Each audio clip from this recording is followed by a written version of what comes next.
এই হলো আমার হিসাব সমীকরণ। দেখো প্রথম 1 তারিখ ছিল 5 লক্ষ টাকা নিয়ে ব্যবসা শুরু করলো, যার জন্য নগদ হিসাব ডেবিট, মূলধন হিসাব ক্রেডিট। নগদ ডেবিট তার জন্য নগদে বাড়াইছি, আর মূলধন হিসাব ক্রেডিট তার জন্য মূলধন বাড়াইছি। পর 3 তারিখ ছিল 50,000 টাকা ব্যাংকে জমা দিয়ে হিসাব করলাম, যার জন্য ব্যাংক হিসাব ডেবিট, নগদ হিসাব ক্রেডিট।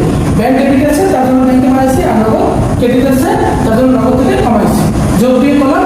তারপরে আছে 5 তারিখ গাড়ির পণ্য ক্রয়, যার জন্য ক্রয় হিসাব ডেবিট, প্রদায় হিসাব ক্রেডিট। ক্রয় হলো ব্যাংক আছে তার জন্য মূলধন থেকে কমিয়ে গেছে, হ্যাঁ, প্রদায় হিসাব ক্রেডিট তার জন্য প্রদায় বৃদ্ধি পেয়েছে, এটা থেকে কমাই এটা বাড়াইলাম, যোগ বিয়োগ করলাম।